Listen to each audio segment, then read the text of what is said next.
Sejam todos muito bem-vindos a mais uma das nossas análises aprofundadas. É uma alegria enorme ter a companhia de quem nos escuta para mais uma exploração. E a nossa missão de hoje é tentar resolver um dos maiores quebra-cabeças do mundo corporativo e da vida profissional de forma geral, né?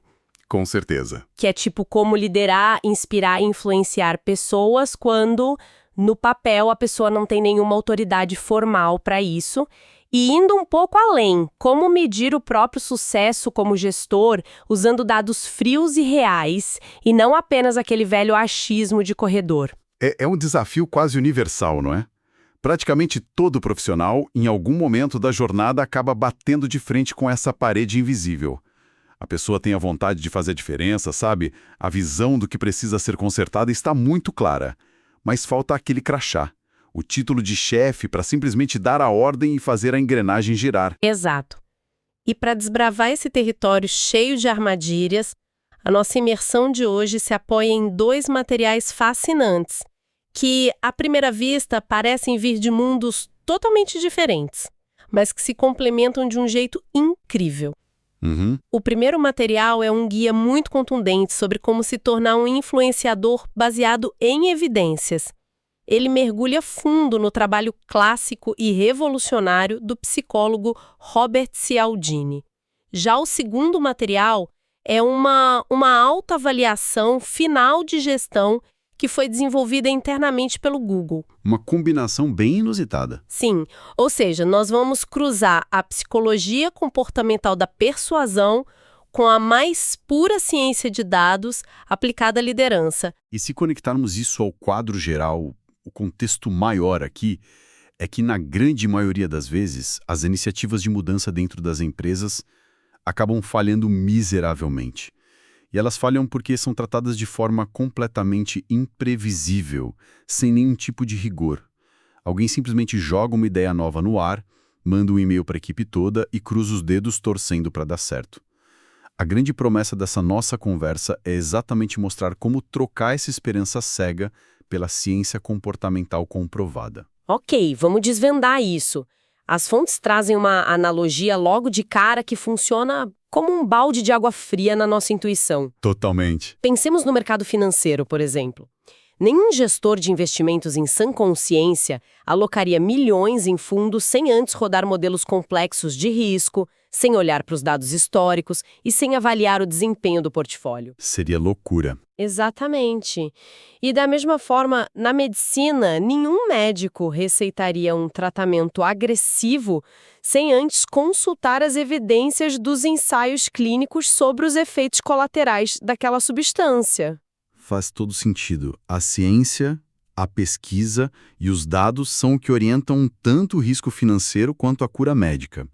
Não há espaço para eu acho que isso funciona, sabe? Principalmente em áreas de alto impacto. Mas aí é que está a grande contradição. De alguma forma bizarra, quando o assunto é tentar mudar a cultura de uma organização, alterar o comportamento de uma equipe inteira ou convencer colegas de trabalho a adotarem um novo processo, nós tentamos fazer isso baseados puramente no instinto. Por que o mundo corporativo aceita tanto amadorismo quando o assunto é gestão de pessoas? Essa é a ironia que o texto ataca de frente.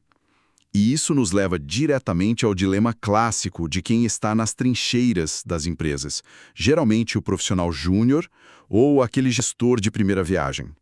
Existe uma frustração imensa nessas posições. O profissional vê um processo quebrado, ele sabe como inovar, tem aquele desejo ardente de fazer o projeto decolar, mas esbarra na hierarquia. Isso. Esse desejo esbarra na falta de autoridade.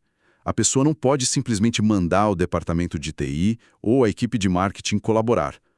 A pergunta que não quer calar é: como eu faço essas pessoas trabalharem comigo se eu não tenho o poder de demitir ou promover nenhuma delas? E aí que entra a ciência comportamental.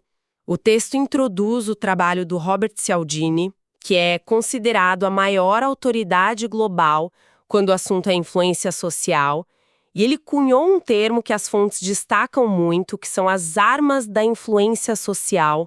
Confesso que a palavra arma soa um pouco agressiva ou até manipuladora para o ambiente de trabalho. Qual é a visão da fonte sobre esse arsenal? Ah, essa é uma ressalva muito importante que o material traz. O próprio Cialdini e os autores que aplicam o trabalho dele em gestão enfatizam que essas táticas não são apenas um instrumento ativo para persuadir os outros a adotarem uma mudança, mesmo que seja uma mudança positiva.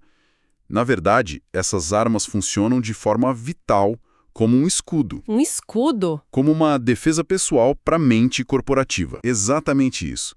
Entender profundamente como esses gatilhos psicológicos operam protege o profissional de ser manipulado para resultados indesejáveis.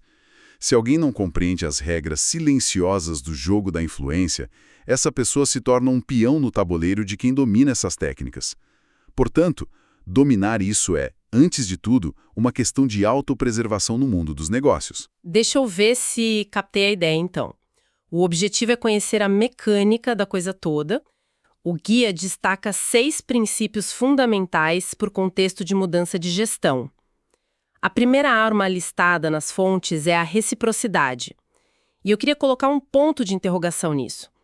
A regra ancestral de eu faço por você, você faz por mim.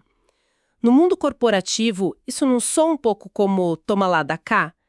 Como a ciência separa a reciprocidade genuína de um mero suborno de escritório? A diferença está na intenção e no timing.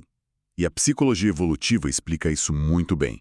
O ser humano é programado evolutivamente para não suportar a sensação de estar em dívida com alguém. Na prática da liderança sem autoridade, aplicar a reciprocidade significa que, antes de pedir qualquer apoio para um projeto, o profissional deve fazer o exercício mental de se perguntar o que o alvo dessa mudança ganha com isso. Qual é a dor dessa pessoa hoje? Certo, mas como isso funciona no dia a dia, fora da teoria? Dá um exemplo visual para quem nos escuta. Claro. Imagina um cenário hipotético em que um analista precisa que o departamento financeiro adote um novo software de controle de despesas. Se ele apenas chegar lá e disser, olha, precisamos usar isso porque a diretoria quer, a resistência será enorme. A reciprocidade genuína seria esse analista sentar com a equipe do financeiro semanas antes, entender que eles perdem horas formatando relatórios antigos e talvez criar um pequeno atalho no Excel para ajudá-los a economizar tempo hoje. Ele resolveu um problema real deles sem pedir absolutamente nada em troca naquele momento. Entendi. É como fazer um depósito na conta de confiança antes de tentar fazer um saque. Quando ele finalmente pedir a adoção do novo software, o financeiro sentirá aquela obrigação internalizada de ouvir e retribuir a ajuda. Muito bom. É exatamente essa a mecânica. O segundo princípio trazido por Cialdini é a consistência e o compromisso. As fontes detalham como a mente humana simplesmente odeia se contradizer. Nós queremos ser vistos como pessoas coerentes com o que falamos. E a aplicação prática desse gatilho na liderança é a estratégia de buscar compromissos iniciais minúsculos, quase insignificantes. O objetivo é fazer a pessoa dar o primeiro passo publicamente. Mas espere, me ajude a visualizar isso. Se um gestor quer mudar uma rotina inteira de trabalho e pede para a equipe apenas admitir em uma reunião que o processo atual tem falhas, a equipe não pode simplesmente concordar com isso, dizer um sim, é ruim mesmo, e depois cruzar os braços reclamando em vez de ajudar a consertar o problema? É um risco, claro. Mas a mágica da consistência é que ela altera a forma como a pessoa enxerga a própria identidade em relação ao problema. Se o gestor não pede a mudança drástica logo de cara, mas apenas um pequeno sim público, por exemplo, perguntando, podemos concordar que o tempo de resposta aos clientes está muito lento? Quem concorda com isso passa a se enxergar como alguém que reconhece o problema. Quando, na semana seguinte, o gestor propõe um pequeno teste de um novo formato de atendimento, a pessoa que disse aquele sim inicial sente um desconforto psicológico enorme em ser do contra. O cérebro dela diz, espera, eu já declarei na frente de todos que isso precisava melhorar. Eu tenho que apoiar essa tentativa para manter a minha coerência.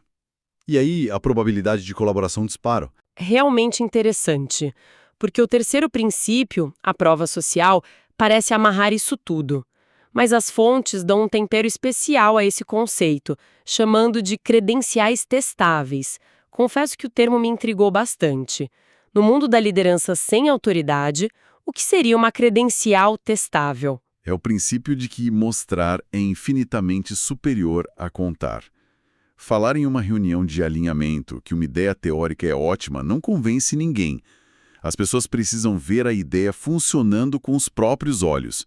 A prova social geralmente significa que todo mundo está fazendo, mas na liderança de mudança significa eu posso provar para o grupo que isso é real. E o texto traz um exemplo bem pragmático sobre isso, não é? A questão de arregaçar as mangas. Sim. Pense no cenário de um jovem profissional que foi encarregado de liderar uma força-tarefa com colegas muito mais velhos ou experientes que ele. Não adianta ele citar o currículo ou os livros que leu. Por mais que a boa teoria de gestão diga que líderes devem apenas delegar e orquestrar, há momentos cruciais e estratégicos em que esse jovem líder precisa intervir. Ele tem que sentar do lado do colega veterano, abrir o sistema, colocar a mão na massa e resolver um problema complexo ali, na hora. Ou seja, ele tem que provar na prática que sabe do que está falando e que bebe do próprio remédio. Não tem como argumentar contra um problema resolvido bem na sua frente. Seguindo no nosso arsenal de influência, a quarta arma é a simpatia. E confesso que, lendo a fonte, parece até bobo de tão simples. O texto fala sobre as obrigações da amizade. Mas eu fico pensando hoje em dia, com equipes híbridas, gente trabalhando de casa, planilhas para todo lado, como a gente constrói essa simpatia através de uma tela fria de Zoom. É um excelente ponto. Pode parecer simples, mas é a base que sustenta todo o resto. O mito do profissional corporativo puramente frio, calculista e distante já caiu por terra. Depender apenas de interesses estritos de trabalho para mover projetos é um caminho muito árduo. Construir simpatia remotamente não exige grandes eventos, exige consistência nos pequenos gestos. Como tirar aqueles famosos 5 minutos antes da reunião começar. Exato. O texto sugere investir tempo em criar relacionamentos reais. Tirar 5 minutos no início da videochamada para perguntar sinceramente sobre o fim de semana da pessoa. Ou lembrar que o cachorro do colega estava doente e perguntar como ele está. Muitos gestores inexperientes acham que isso é perder tempo de produtividade. A ciência da influência diz o contrário. Isso é construir a infraestrutura da confiança. Nossa, infraestrutura da confiança é um termo forte. E muito real.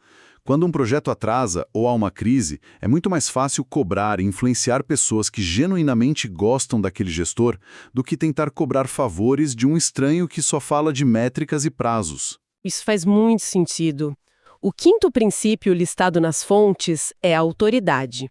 E confesso que, lendo os materiais, essa parte me deu um nó na cabeça. A premissa de toda a nossa conversa hoje é justamente como liderar quando não se tem autoridade formal. Então, como é que o profissional vai usar a autoridade a seu favor se o nome dele não está no topo do organograma? A perspectiva do material sobre isso é brilhante e totalmente contraintuitiva. Não se trata de ter autoridade, mas de pegar a autoridade emprestada de quem a tem. O desafio de quem quer influenciar é mapear o que chamamos de rede invisível de confiança dentro da empresa. Os famosos campeões informais. Isso mesmo. Toda empresa tem sua hierarquia no papel e a sua hierarquia real. Nem sempre o diretor ou o especialista com o título mais bonito é a pessoa que a equipe escuta no dia a dia. Às vezes, a verdadeira autoridade em um domínio específico é aquela analista de suporte técnico que está na empresa há 10 anos e conhece todos os sistemas de trás para frente. Ou até um estagiário brilhante que domina uma nova tecnologia que ninguém mais entende. Sim, aquela pessoa que todo mundo vai perguntar quando o sistema trava. Precisamente. Se o profissional consegue identificar esses defensores invisíveis, explicar o projeto para eles e conquistar a confiança deles, a influência se espalha. A equipe vai pensar, bom, se a fulana do suporte em quem nós confiamos de olhos fechados está apoiando essa ideia, então deve ser uma ideia boa. É um mapeamento de stakeholders que não aparecem nas reuniões de diretoria. Genial. E para fechar os 6 princípios de Cialdini, temos a escassez, que é aquele desejo humano incontrolável, quase irracional, por aquilo que não está disponível ou que está acabando. Mas, de novo, pergunto, como usar isso no ambiente de escritório sem criar um pânico falso ou soar como um vendedor de carros dizendo que a oferta é só até amanhã? A chave no ambiente corporativo não é inventar uma escassez irreal, é usar a escassez através do enquadramento de escolhas. Se um gestor apresenta apenas um único cenário para a equipe ou para a diretoria aprovar, a tendência natural das pessoas é começar a procurar defeitos naquela ideia. O cérebro foca instantaneamente no que pode dar errado. Porque não há comparação, certo? A ideia vira um alvo isolado no meio da sala. Exatamente. A aplicação da escassez que a fonte sugere é contrastar os cenários de forma honesta, mostrando que a empresa vai perder se não agir. O gestor pode apresentar a situação assim: olha, temos o cenário X, que é não fazer nada, manter tudo como está e continuar perdendo clientes para a concorrência nos próximos 6 meses. E temos o cenário Y, que é o nosso novo projeto. Entendi, ele coloca lado a lado. Sim. E ele continua: podemos concordar que o cenário Y é infinitamente melhor, mas a janela de orçamento para aprová-lo é escassa e vai fechar na próxima sexta-feira. Portanto, precisamos tomar uma decisão rápida. A urgência real da perda de oportunidade mobiliza a inércia. As pessoas têm muito mais medo de perder algo do que desejo de ganhar. Então, o que tudo isso significa? Dominamos a teoria, aprendemos a mapear os defensores, a criar compromissos pequenos, a usar a prova social.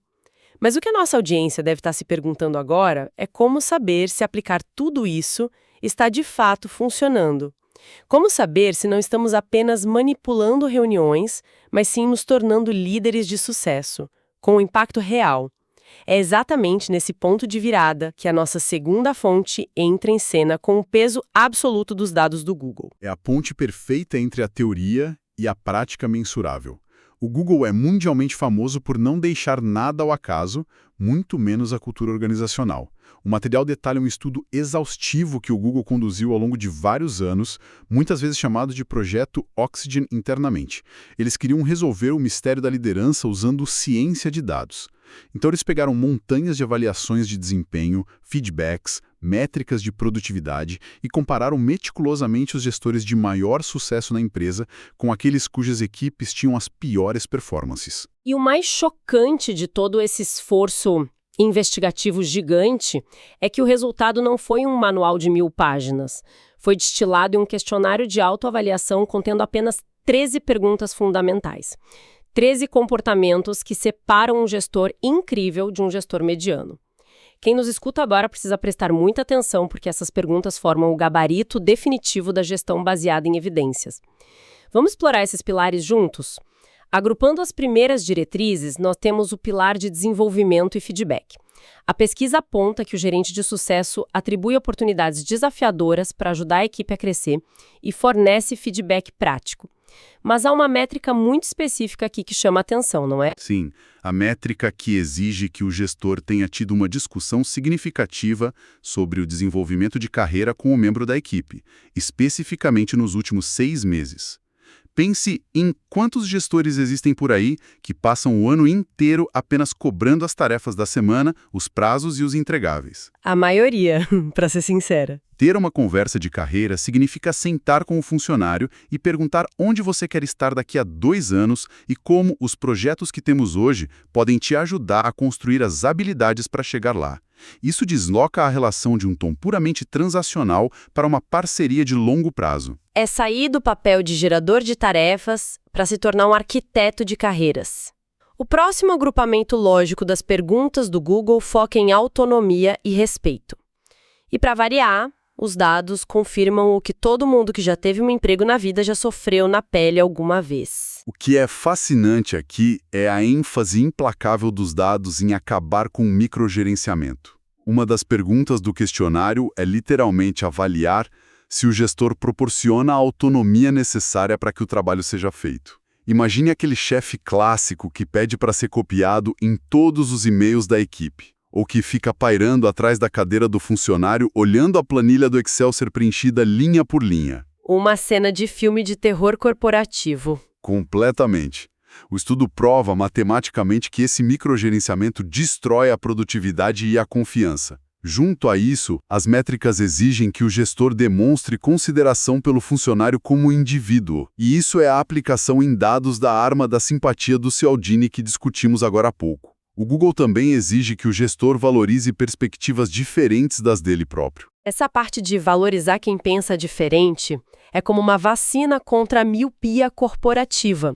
Sabe aquela cegueira que acontece quando todo mundo no departamento pensa exatamente igual, concorda com tudo que o chefe diz e ninguém enxerga o iceberg logo ali na frente? O bom líder encoraja a dissidência saudável. O terceiro pilar dos dados aborda foco e decisões difíceis. E o texto faz questão de frisar que manter a equipe focada nas prioridades envolve ter a coragem de blindar o time. Sem dúvida. Ter foco não é apenas dizer sim para o projeto principal. É a habilidade e a coragem de dizer não ou despriorizar a enxurrada de pedidos paralelos que chegam de cima da diretoria ou dos lados de outros departamentos. Um gestor que diz sim para tudo acaba sobrecarregando a equipe e falhando na entrega de tudo. A métrica do Google avalia se o líder toma decisões difíceis de forma eficaz, sem ficar empurrando os problemas com a barriga por medo de conflito. E, por fim, chegamos ao último agrupamento que lida com conexão e expertise. As fontes mostram que o líder bem avaliado colabora efetivamente quebrando barreiras entre setores, compartilha informações relevantes que vêm da alta gestão, ou seja, ele não é um gargalo, não usa a retenção de informação como moeda de poder e possui a expertise técnica necessária para orientar o time. Mas existe uma última pergunta, a métrica das métricas, a prova de fogo que o Google colocou na lista. Qual é? A mais poderosa de todas é uma simples afirmação que a equipe deve pontuar. Eu recomendaria meu gerente para outras pessoas. É o teste supremo. Se um gestor bateu todas as metas de lucro e entregou todos os projetos no prazo, mas a resposta da equipe para essa pergunta for negativa, os dados consideram que há um fracasso crítico ali. Isso valida se o gestor conseguiu usar a sua influência não apenas para espremer resultados, mas com empatia suficiente para que as pessoas queiram trabalhar com ele novamente no futuro. É um choque de realidade, mas muito encorajador também. O objetivo, como o material sugere, é manter essa lista de 13 perguntas sempre visível. É usar isso como uma bússola constante para se tornar um gerente novato excepcional, como a fonte nomeia. Isso levanta uma questão importante se tentarmos amarrar tudo que exploramos hoje. O que fica muito claro quando sobrepomos os princípios psicológicos de Cialdini com o pragmatismo dos dados do Google é a desconstrução de um mito muito prejudicial. A liderança eficaz não é um traço místico de personalidade. Não é uma aura mágica com a qual meia dúzia de pessoas sortudas nascem. A liderança é uma habilidade técnica de comportamento. Cialdini nos fornece os dados de entrada, as ferramentas práticas de como agir e influenciar usando reciprocidade, consistência e prova social. E o modelo do Google nos fornece os dados de saída, o painel de instrumentos exato para medir se a nossa aplicação daquelas ferramentas está gerando gestores melhores e equipes mais saudáveis. É literalmente a engenharia reversa da liderança e da influência. E a grande mensagem para quem nos escuta é que isso está ao alcance de qualquer um. Não importa o tamanho da empresa, o nível técnico atual ou qual é o cargo que está impresso no cartão de visitas da pessoa. Quem deseja evoluir pode, de forma pragmática, começar a observar como criar pequenos compromissos de consistência na próxima reunião por vídeo e amanhã de manhã essa mesma pessoa pode repassar as 13 perguntas do Google de forma muito honesta e usar isso como um espelho implacável para corrigir a própria rota. E já que a nossa imersão de hoje foi inteiramente sobre pegar qualidades extremamente humanas, como construir simpatia, navegar por conflitos e liderar pessoas e transformá-las em ciência, métricas e gatilhos catalogados, eu quero deixar um pensamento provocativo e inédito para encerrarmos. Vamos lá. Se a influência humana mais refinada, as conexões de empatia e o sucesso na gestão de pessoas podem ser destilados em princípios psicológicos matematicamente previsíveis e em um questionário rigoroso de 13 itens baseado puramente em dados, será que, em um futuro muito mais próximo do que gostamos de imaginar, uma inteligência artificial treinada à perfeição nesses exatos modelos de Cialdini e alimentada em tempo real com as métricas do projeto do Google poderia avaliar cenários corporativos, delegar projetos e se comunicar de tal forma que, ao final do ano, ela recebesse a nota máxima da equipe humana, sendo avaliada de forma cega como o gestor mais empático, justo e excepcional da empresa inteira? Fica essa reflexão para quem nos acompanha. Muito obrigado pela companhia em mais essa exploração fascinante. Continuem sempre questionando as regras do jogo e até a próxima.